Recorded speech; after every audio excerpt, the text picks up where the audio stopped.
Three fingers over to the right. Yeah. Oh, perfect. All right, guys. So those of you who are here, let's see, 1, 2, 3, 4, 5, 6, 1, 2, 3, 4. All right, yeah. Here, I'll let you pass these out. If you need more, let me know. So Sean said before, I co-host Complete Developer Podcast. We started that in 2015. So before I was actually a professional developer, I was a professional podcaster on a development podcast. Started with my mentor. We were roommates in college. He's been developing for over 20 years. Like he started before, like he was professionally developing before we graduated college. So my journey was I was into, I learned C++ in high school, along with Visual Basic and QBasic and Turbo Pascal. So you know how old I am now. But yeah, so was really into it in high school, got to college, said, I want to be a doctor, like a medical doctor. Took chemistry, did terribly, said, I want to be a psychologist. Got out, worked at a psych hospital for a little bit. Some doctors said, oh yeah, you can go retake chemistry. So I'm like, I want to be a doctor. Went to med school, found out I don't want to be a doctor. So that's my story, and I'm sticking to it. But yeah, so that was sort of my crazy journey. I actually have a talk on YouTube about that. Med to Dev. I gave up at Code Mash in New York a few years back. But that's not what we're talking about today. Today we're talking about leading by influence. I started, like I said, a little over 5 years ago, almost 6 years ago, as a software developer professionally, like out of my apprenticeship. And in under 5 years, I went from a junior developer to a lead developer. Part of that was because I had no life at the time and spent all of my time studying and researching. I think the podcast helped because I had to write half the episodes, so I did a lot of research there. But also, I learned how to lead by influence, not with authority. Now, Sean and I go to church together, and on our worship team, we have a saying, you're a worship leader, whether you're on stage or in the seats. Be the thermostat that sets the temperature. Yeah, we stole that one from Pastor Bill. We're going to discuss how that same concept applies to the workplace. How you can be a leader even as a junior developer, an intern, and how you can be the thermostat that sets the temperature of your team through your influence. Now, I told Sean I can provide these slides afterward. I've got a PDF of them so you guys can have them. I will warn you, I hate it when people just read from the slides. So I don't do that. They're going to have the key points on there, but they're not going to have everything that I'm going to talk to you guys about. Because I'm going to tell some stories and I'm going to elaborate on a lot of stuff. But you will have this video and you can also have the slides to go along with it. Most of this material comes from this book right here. How to Lead When You're Not in Charge, Leveraging Influence When You Lack Authority by Clay Scroggins. And it's really good. He's kind of funny, though in about 10 years, I don't think his jokes in this book are going to make any sense to anyone. But now they're good. The material in the book is timeless. The jokes, I don't know, probably as bad as mine. But yeah, it's almost a book report. I was telling my nieces that, yeah, even after you get out of school, you're still doing book reports. I did this, I read this book as part of my performance plan when I became a lead developer. It was like, I had to do something to grow my leadership skills. And I was like, hey, there's this book I've been wanting to read. Now I can read it on the clock. Yeah. Anyway, but this is an interactive presentation. So there's going to be some polls. I'm going to ask you guys some questions. I want you to participate. We're going to have a discussion here because it's not just me telling you what I read in a book and my personal experiences, but I want to hear from you guys, hear your experiences, hear how you can apply these concepts to your life. We'll start off with a few definitions. correcting some misconceptions that are rather common when it comes to leadership and authority. Then we'll discuss 4 behaviors. These are things that you can start doing now that will increase your influence and grow you into an influential leader.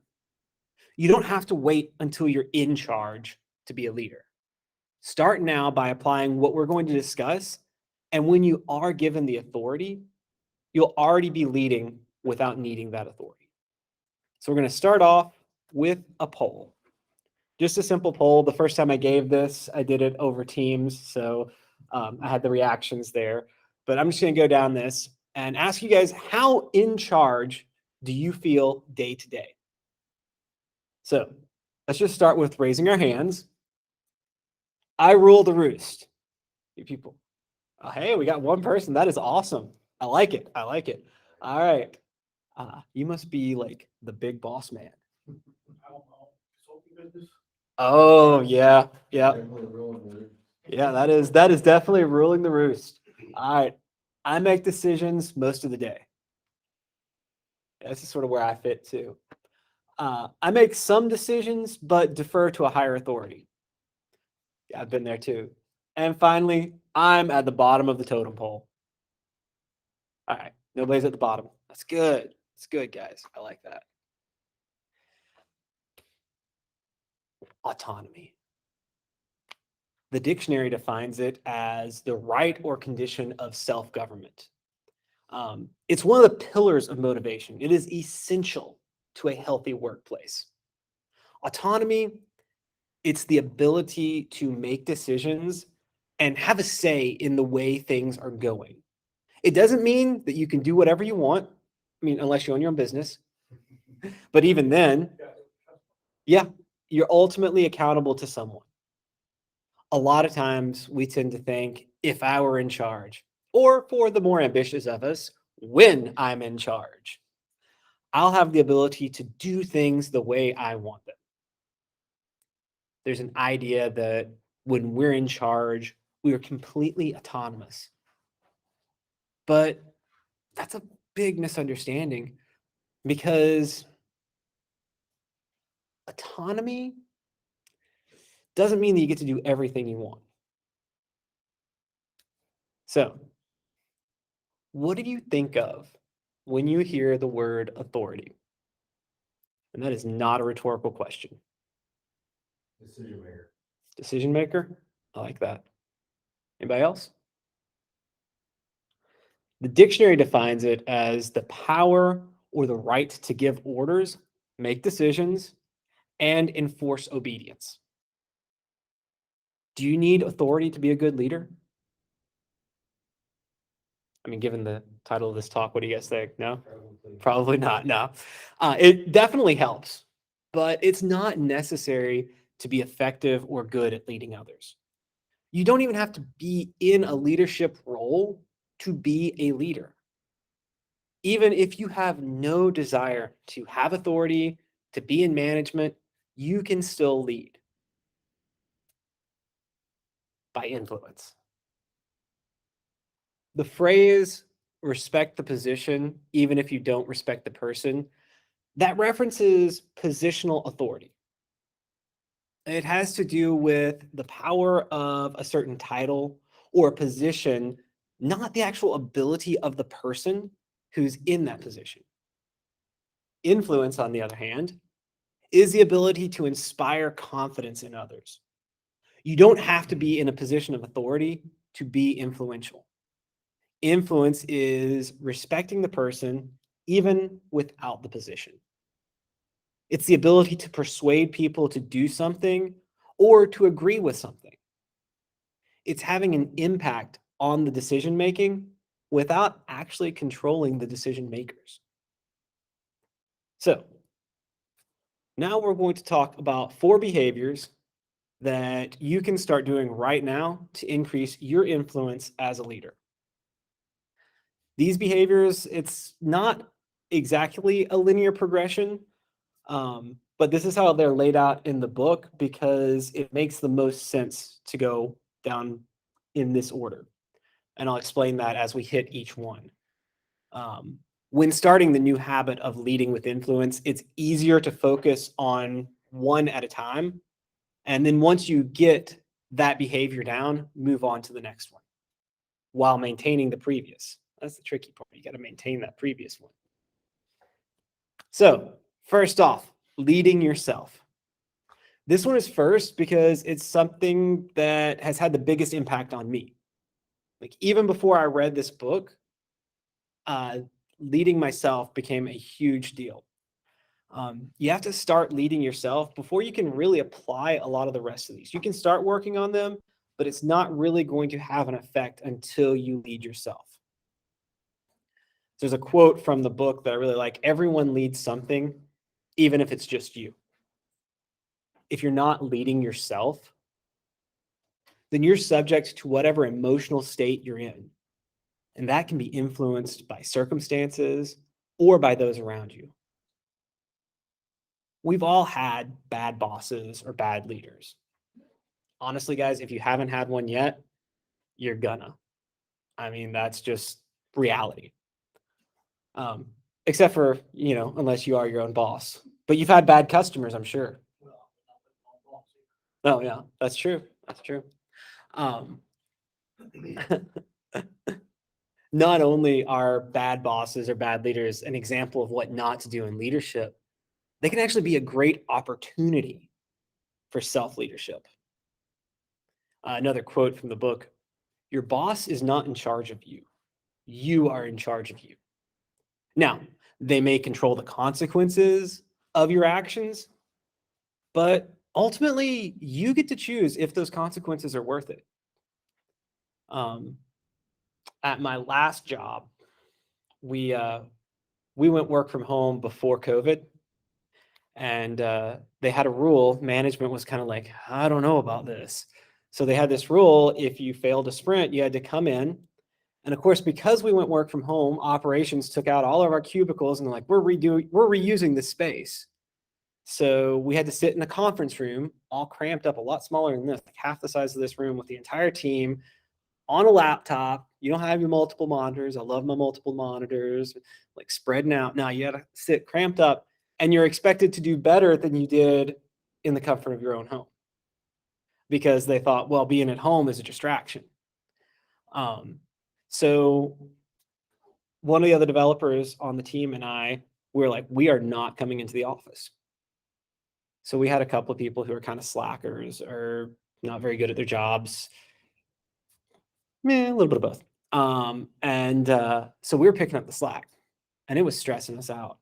Like we were working way over like 80 hours a week. And he lived pretty close to me. So we got together for lunch one day and we were talking about it. We just decided, hey, you know what? Things are not going to change. Because we did that for, a handful of sprints, and it was like, things aren't getting better. We've complained about it. We've said stuff, but we didn't want to go into the office. So we just like worked our way through it. And we're like, you know what? I'd rather spend a week or 2 weeks, I should say. We're doing 2 week sprints. I would rather spend 2 weeks in a cramped conference room and have this change and actually get my nights and weekends to myself than do what we're doing. So we chose that consequence. We're like, all right, you know what? We're going to do our jobs. We're going to work hard, but like, that's it. We're not going to pick up other people's jobs. Lucky for us, someone else complained to management, and they realized that they were actually punishing us. And they had this like whole sit down of, it wasn't intended as a punishment, but we see that you guys see it as a punishment. Look, it was punishment, guys. Let's just call it what it was. But yeah. So that changed right when we decided, hey, we're not going to put up with this. We're going to accept the consequences just so that we don't burn ourselves out. These up here on the screen, these are 4 areas where you have control. Your emotions, your reactions, and your decisions, they are yours, and no one else can control them. While it was a fault of Caesar, ambition in and of itself is not a bad thing. Yeah, I just made a Shakespeare reference. Ambition for something better is what got a lot of us to where we are now. In leading yourself, you need to take ownership of your own ambition and not wait on others to guide you toward the goals you want. Instead of working toward them, like when you're shown them, start now. Like I really like it where I work because we give out an award every year for the person who does the most training on Pluralsight. And it was one of my junior developers. I'm really proud of him who got that this year. I was like, you go, dude. That's awesome. So I have a quote to you guys from Tom Watson, the former CEO of IBM. Nothing so conclusively proves a man's ability to lead others as what he does on a day-to-day basis to lead himself. Self-leadership is being disciplined in the little things, the day-to-day, the mundane aspects of what you do. It's being on time. It's following through on your commitments. It's taking a Pluralsight course, reading a book instead of watching TV. I was talking with some of you guys before. I've lost about 86 pounds in the past year. Last night, my motorcycle broke down as I was riding home. Had to sit and wait on some friends to come pick me up, and had to push it into a church parking lot and just leave it there. I woke up rather sore this morning. I did not have a chance to run through these slides last night because I got home so late. And I did not write an episode for the podcast that we're recording tomorrow night. So I normally go to the gym at lunch, and I was like, no one would know if I skipped a day. It wouldn't be that bad. I can skip a day, work on stuff. Then it hit me. What am I talking about? I'm talking about self-leadership. I'm talking about being consistent in the small things. No, I'm going to go to the gym. So I did. And then I practiced this when I got back from the gym. But it's those small choices. It's the small choices that you make when nobody is watching. They impact your behavior. They impact the way you're perceived by others in ways that you don't even notice. And they're the beginnings of building influence. So let me ask you guys, what can you do today to start leading yourself? Or where's it going to be the hardest to start leading yourself? Not everybody at once. I would say for me, maybe getting consistent with gym Mm-hmm. and trying to work in that direction, but there's always some reason to not do it. Yeah, there really is. Now, motorcycle. Mm-hmm. It is easy to find a reason to not be consistent with something, whether it's going to the gym, whether it's learning a new language, whether it's learning to play an instrument, anything that takes hard work and dedication, it's very easy to not be consistent. Because making excuses is easy. Yeah. But doing it, sometimes we don't want to. Mm-hmm. I think for me, getting started on something, I feel once I'm start reading the book or start studying for the exam. Yeah. So for me, once I start, that being consistent is pretty easy, but getting myself to take that first step. Oh yeah. Yeah. The inertia is the issue. Yeah. Yeah. I get that. Yeah. I will say one thing for me that has helped is I came to the realization, and this applies to more than just the gym, but I'm going to use that as an example. But I used to go, all right, I would have a workout plan. And if something came up, if I were sick or some legitimate reason for not going came up, the gym was closed. It's literally happened. I would miss a day and I'll go, all right, the next day I have to double up. Rather than doing what I plan to do the next day, I have to double up to make it up. And what would end up happening is I would double up. And then the day after that, I would be so worn out, I couldn't do anything. So I'd have to double up the next day. And eventually I'd just be like, I just can't do this anymore. This is too much. And so what I learned was trust the process. If you miss a day, you just go the next day and you do what you planned on doing that day. And it's the same thing for learning a new skill as going to the gym. learning a new language, learning to program in the first place. That book, Atomic Habits, has that thing where they break the actual habit down to its smallest unit. So Yeah. If you wanted to work out, the first step might be to get up in the morning, every morning, and put on your shoes. Yeah. You gotta kind of like that concept of just working your way up to it. 'Cause I think kind of like you, where it's like I go hog wild, and then I'm like, okay, well, I really overdid it. So Yeah. the next day, it's like, okay, well, now I can do it because I'm sore, whatever. Exactly. Ours start showing up, right? Yep. Yeah. Show up. Oh yeah. So true. That's so true.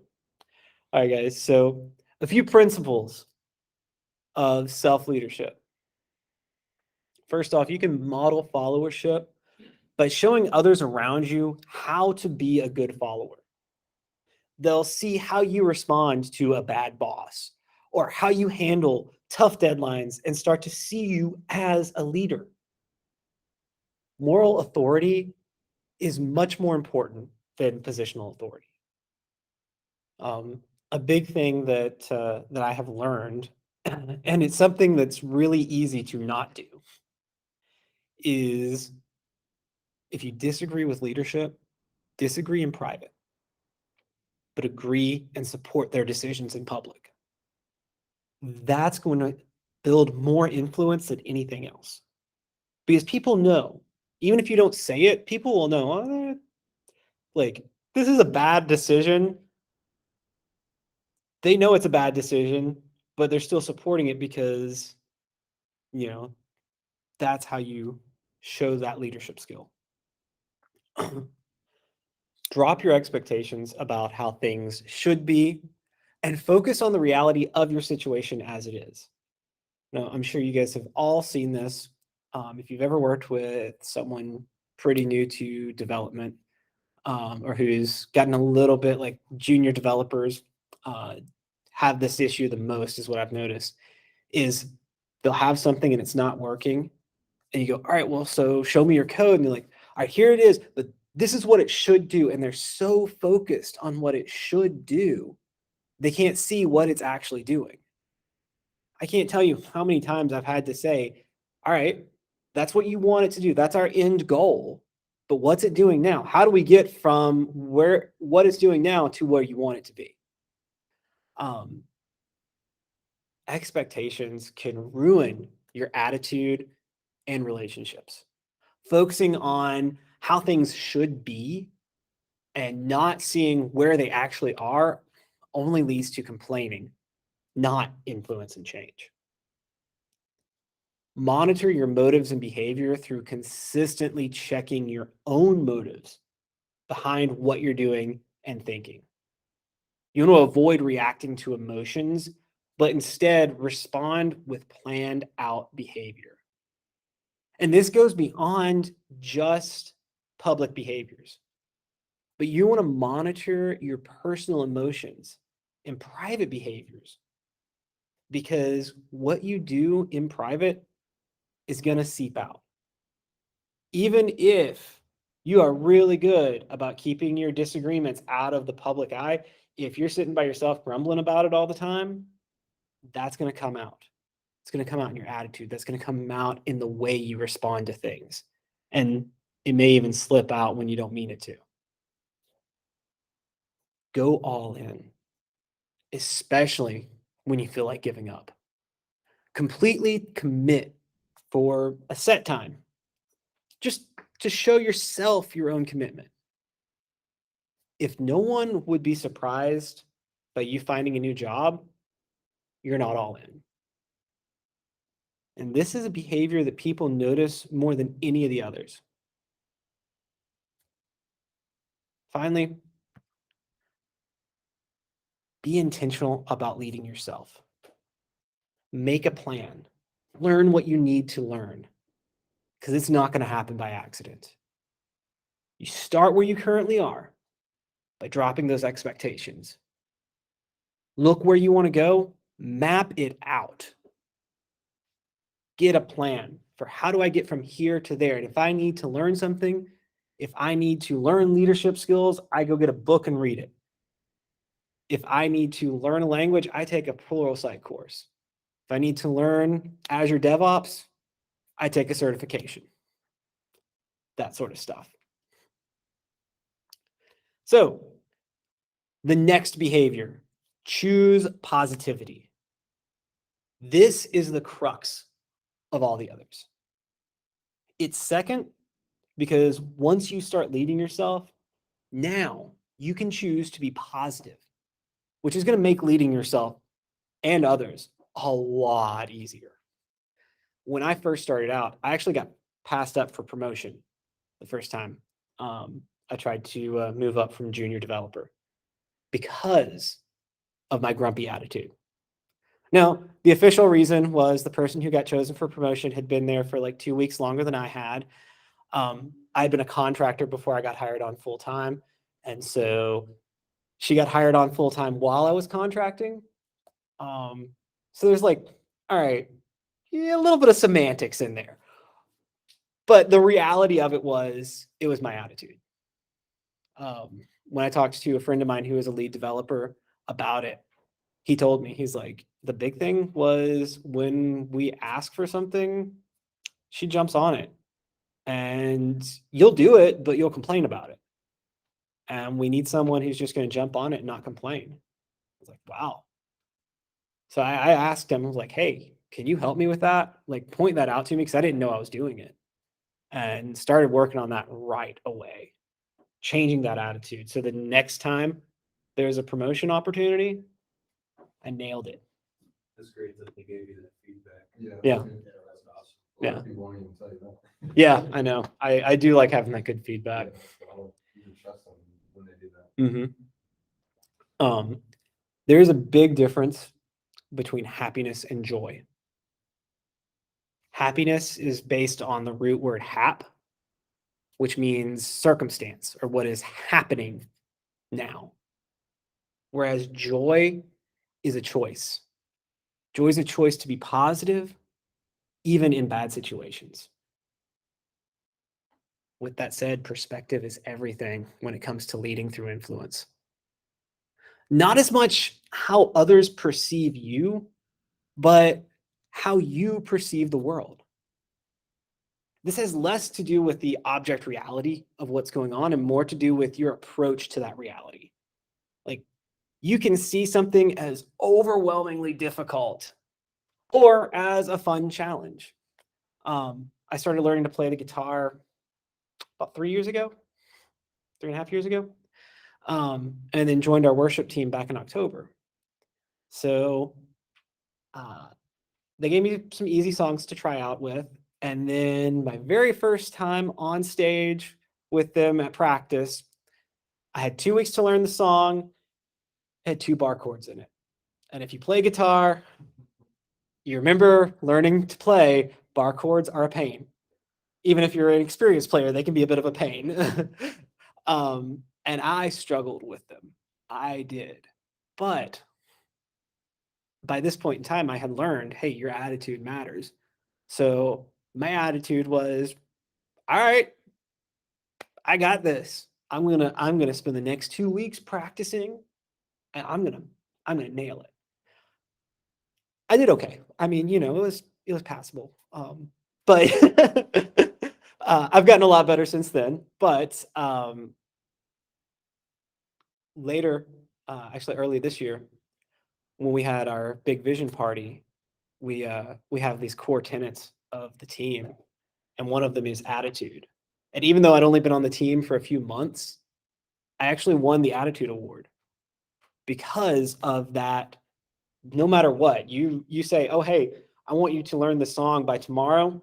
All right, I'll stay up all night learning it. It'll be a fun challenge.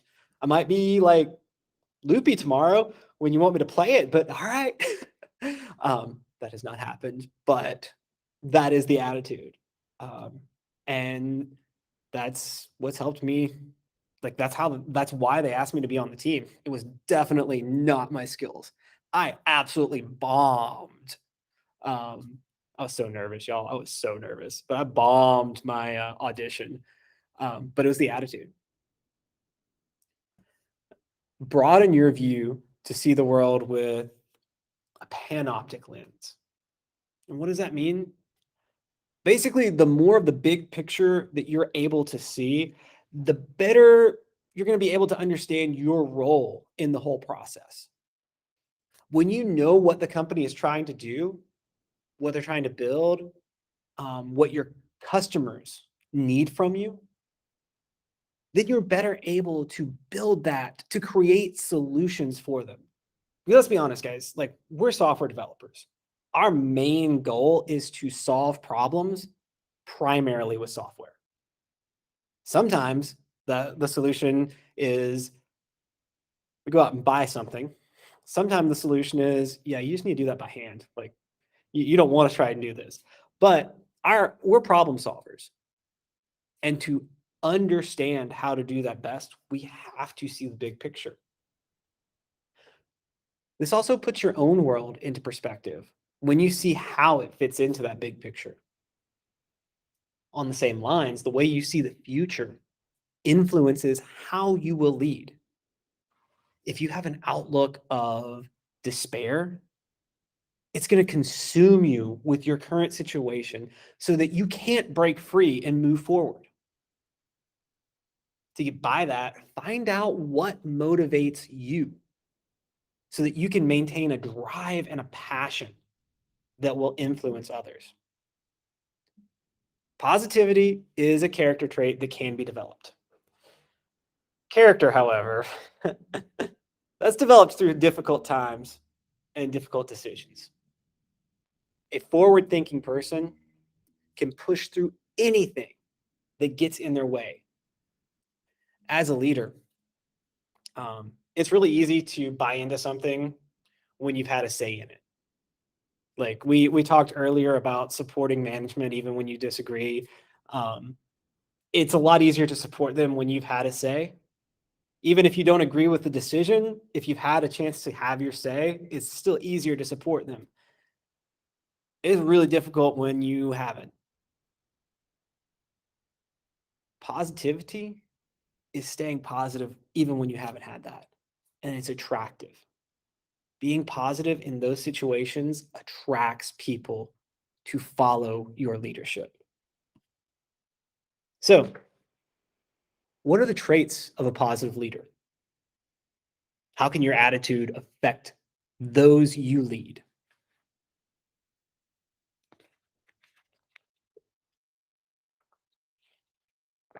That's not rhetorical. Positivity is infectious. Mhm. For team. That's one way. That's true. It definitely is infectious. When you're positive, it like brings that out. It like influence people to be like you. Yeah. You're positive. Mm-hmm. I want to be like this guy or like. Oh yeah, absolutely. I've seen it. I've done it myself where I meet people. I have very close friends of mine that when I first met them, I'm like, I want to be like you. So I'm going to hang around you and I'm going to figure out how to be like you. And it like the more you're around people, I believe it was it John Maxwell that said it? It was one of the leadership people that said, show me your 5 closest friends and I'll show you where you'll be in 5 years. Something to that effect. I'm paraphrasing. I'm not sure I'm quoting I'm not sure I'm even paraphrasing the right person, but I think it was John Maxwell who said that. But yeah, you're right. That does have a huge influence. So a few traits of a positive leader. There is energy in your attitude. A consistent day in, day out positive attitude, even in the most difficult of times, will change your team's dynamic. It's exactly what you guys are saying. Just like a bad attitude can bring a team down, a positive one can lift the entire team up. And people notice. They notice when you're the one who's doing the lifting or when you're the one that's bringing everybody down. Positive leaders remain humble toward those in authority. As you start to see and leverage your influence, it is crucial to stay humble, especially to those who have authority over you. People are looking at you for guidance. And if you let yourself get arrogant, they're going to lose that respect that you have worked so hard to build. And in that panoptic view that we talked about, it changes the way that you build unity with your coworkers. Not just with the coworkers on your team, but across departments. The panoptic leader will build unity with operations. Even, I know this sounds scary, sales and marketing. Ooh. When people around you see how you're able to interact with the people and the teams who frustrate them, they're going to start looking to you for guidance. They're going to come and ask you, hey, how do you talk to them? I can't even get them to understand what I'm saying. How do you do that? And then you're starting to build influence. You're starting to become a leader in that. The next behavior is think critically. Positivity will go a long way, but alone, it's not going to win influence of your peers and set you apart as leader. Actually, positivity alone can be pretty dangerous if it's not combined with the realism that comes from critical thinking. This skill balances the rainbow puking unicorn of over positivity with a healthy dose of reality. It sits in the balance between that overly positive acceptance of everything and overly cynical, bitter frustration. I know, I've been there. I was the cynical, bitter, frustrated person.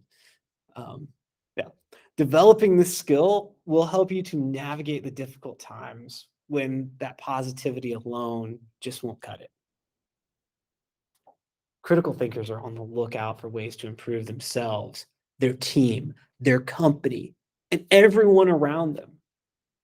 Leaders ask questions about their environment, not just the task at hand, but also the people with whom they're working. One of my recently promoted developers, he just got promoted up from junior, got stuck on something today. And I think I asked more questions than I told him that helped him find the solution. Because that's what leaders do. We ask questions, we guide. I've learned with him, the best way to guide him is to ask questions and he'll figure it out. Really smart, snappy guy. But yeah, he just needed to know what direction to go in. And I could do that because I was observant. That's really the key to critical thinking as a leader. It allows for a better understanding of those cause-effect relationships. As critical thinkers, we're able to identify the connection between feelings and behaviors in those around us, both to sort of see the effects of the feels, but also to understand the behaviors that are affecting those feelings. So, what can you do right now? How can you start thinking critically? Asking the question why. Yeah. Why is a great question. Why is doing this? Why is that person upset right now over something that didn't bother them yesterday?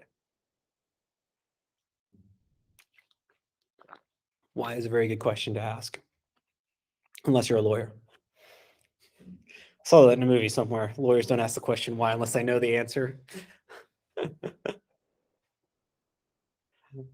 All right, guys.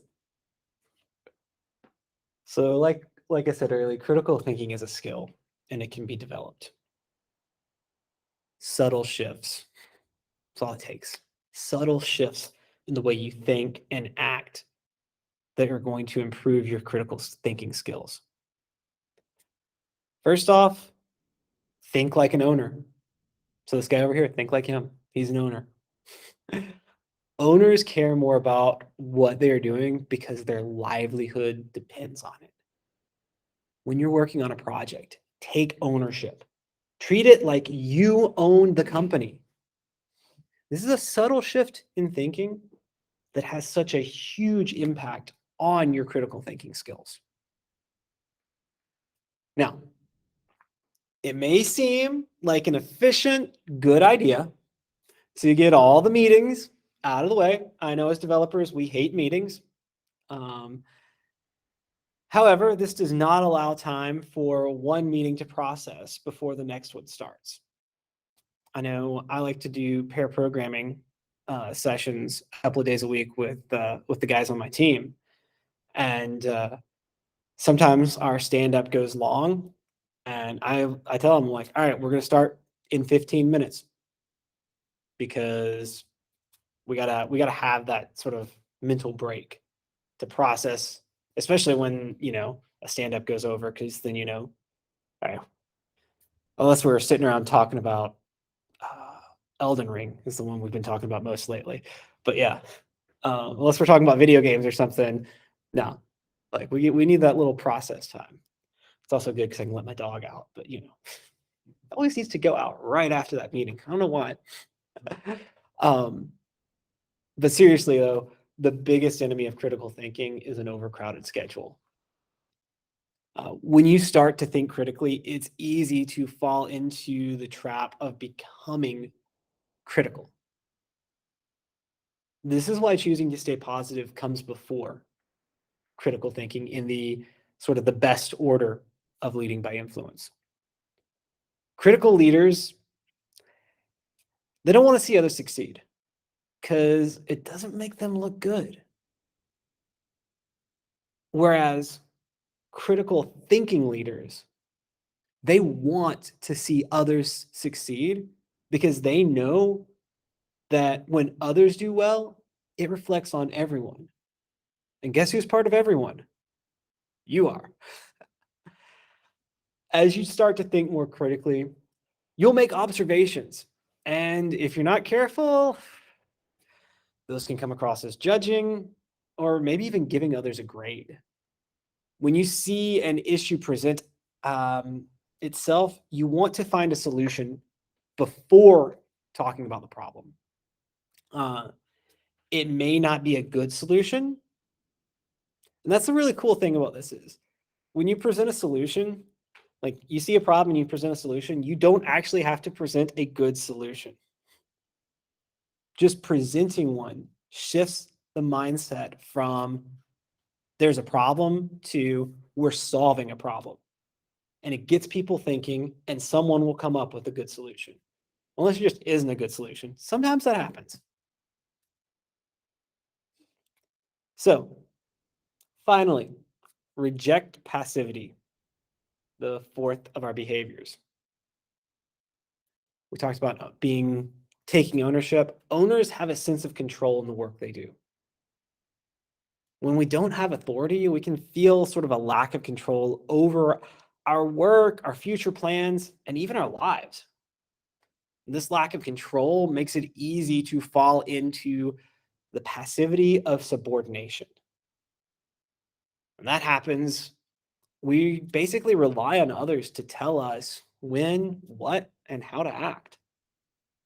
Lack of control causes us to be reactive, which perpetuates passivity.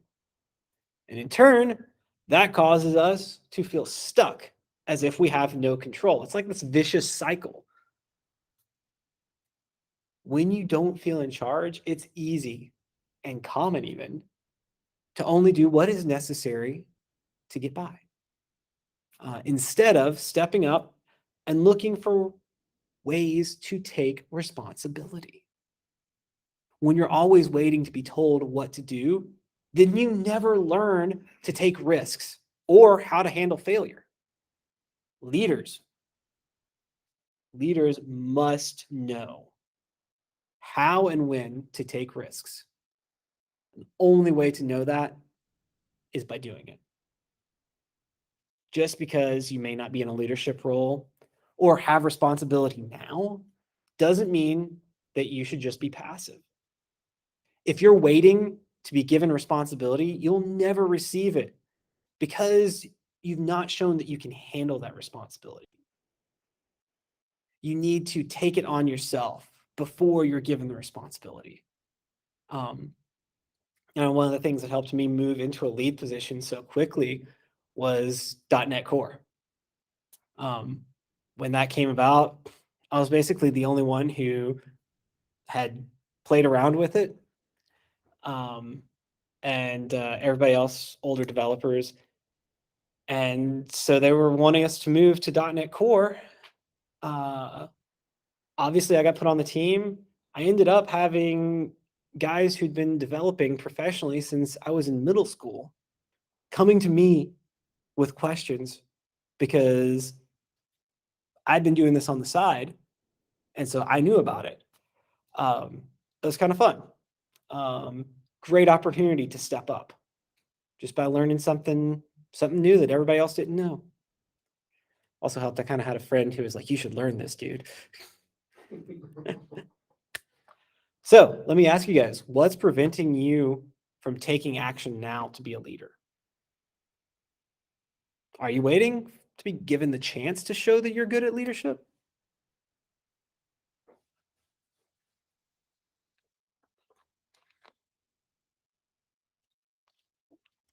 Maybe the appropriate answer is nothing, right?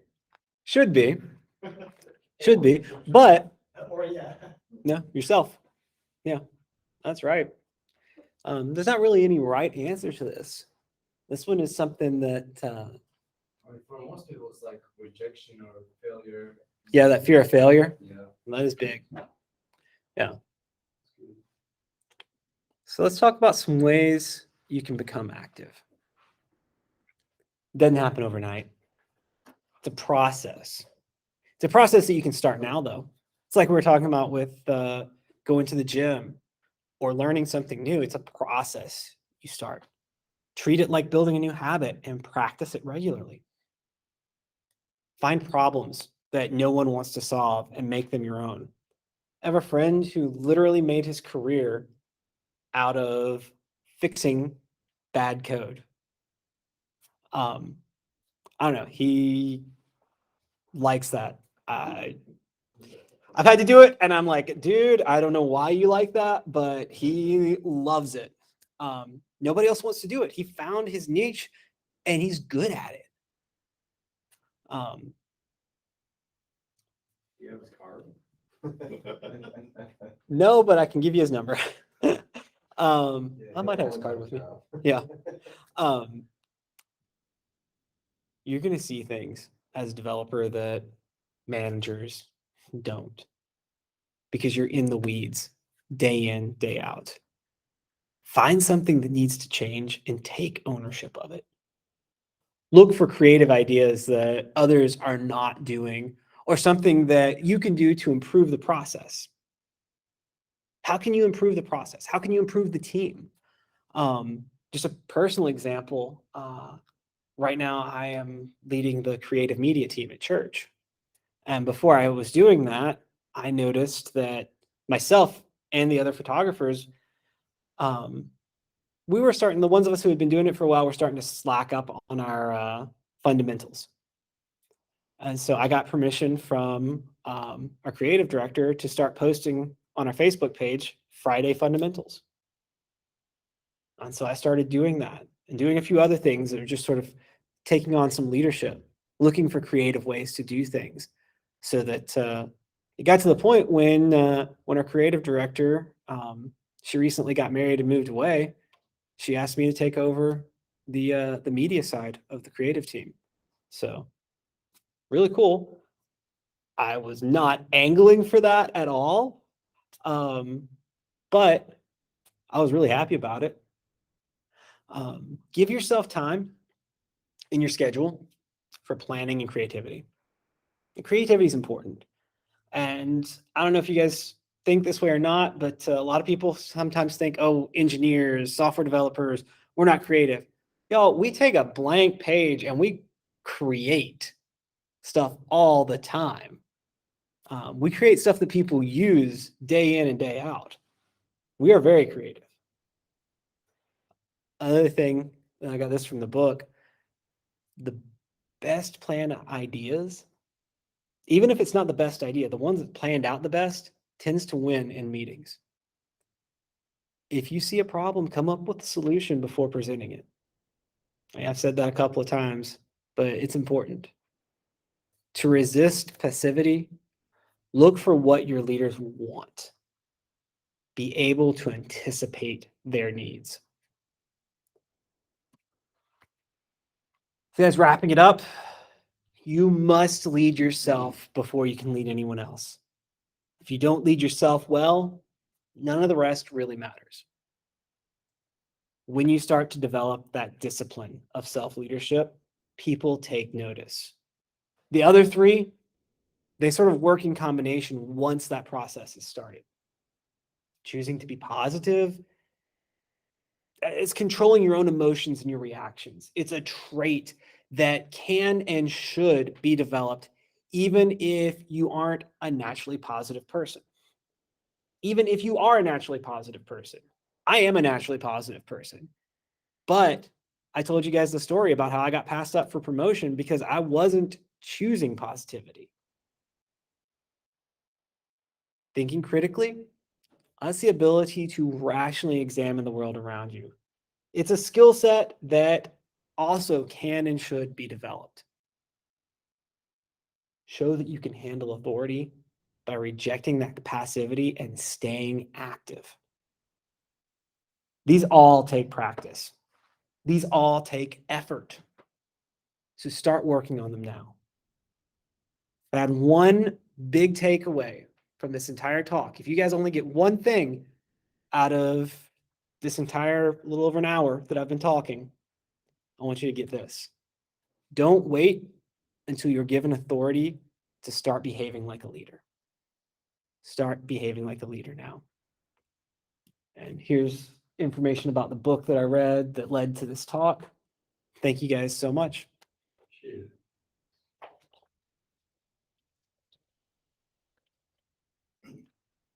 I need to stop presenting. I'll let you do that. Yeah. Sweet. All right, we'll just